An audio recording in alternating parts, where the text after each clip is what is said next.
Hi, welcome to HGTV's Design Freaks. I'm George Francis. Coming up next, we're going to take a closer look at the architectural design of a church built all the way back in 1887 and talk to church historian Anthony Dawson about the past, present, and future of the church.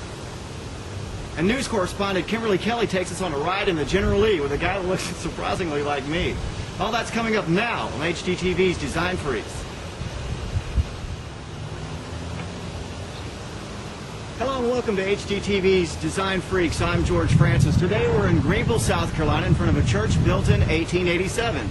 And standing next to me is one of the church historians from Mattoon Presbyterian Church here in Greenville, South Carolina, Mr. Anthony Dawson. Nice to meet you.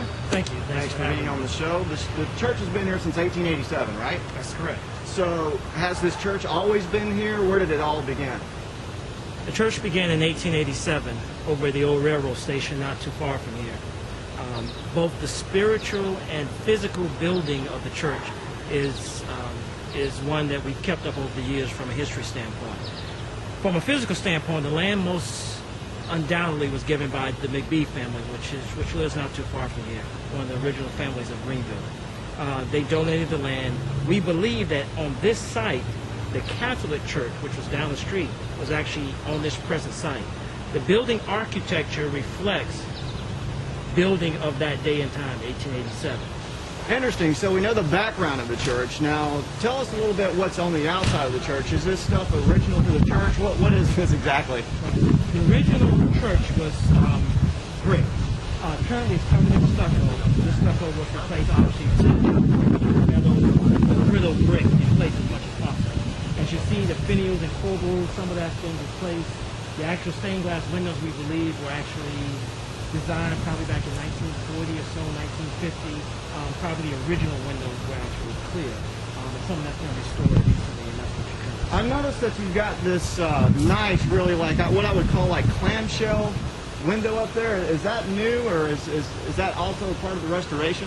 As part of the restoration, we believe it was part of the original design, and that's kind of what you currently see there, the current replacement. Well, awesome. Can we take a look at the inside of the church? Absolutely. Well, let's come on. Wow. So we got a kitchen through there. I guess sanctuary's upstairs? Upstairs.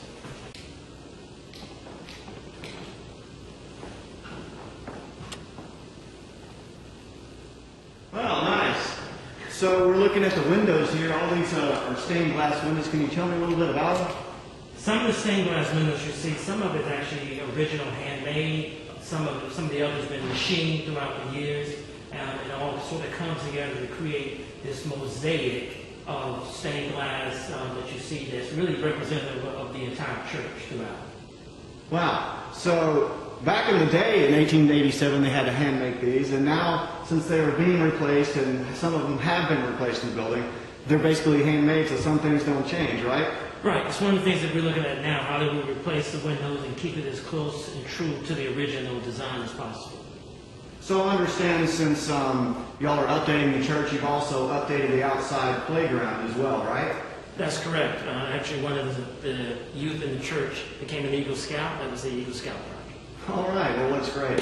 One thing that we like to do on HGTV's Design Freaks is kind of bring something a little to the mix that's possibly missing. I can't really find much of anything missing out of this church, but we do have one thing for you, a cross built about the same time as the church. It's around actually 1900, but we would like to add this to your church and hope that you will enjoy it for years to come. So absolutely, we appreciate the spirit in which it's given. Thank you. All right, well, thanks for talking to us, Anthony. Absolutely, thank you.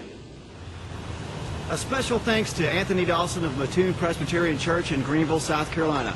Coming up next, news correspondent Kimberly Kelly takes us on a ride in the General Lee with a guy that looks kind of like me.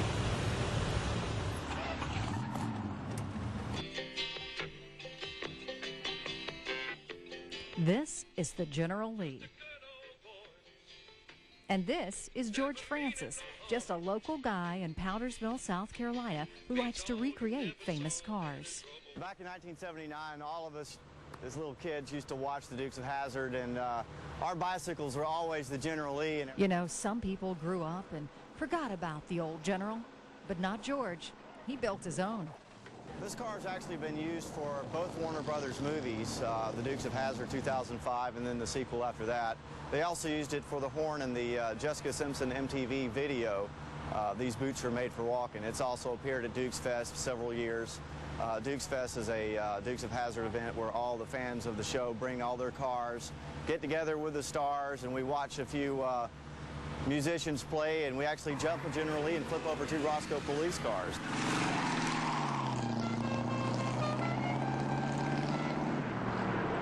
But it's not all good old boy stuff. George also likes to reminisce the high-tech cars of the 80s. This is Kit. It's a 1983 Trans Am. He's not quite done yet, but generally he is done, and well, he's kind of jealous. Oh, please, Kimberly, don't even listen to him. Don't mind him. Okay, I had to ask. Now, the cars are nice and fun, but do you have a real job? Well, I love playing music. I play music for a living and make money at that to build these cars. So the music actually lets me eat just a little bit, and the rest of the money goes to the cars.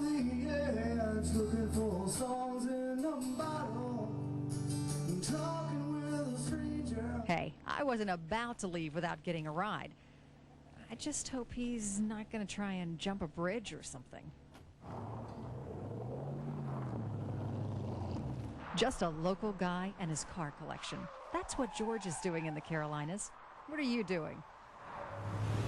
That's it, that's all. I'm George Francis for HGTV's Design Freaks. Thanks for watching. We'll see you again next time.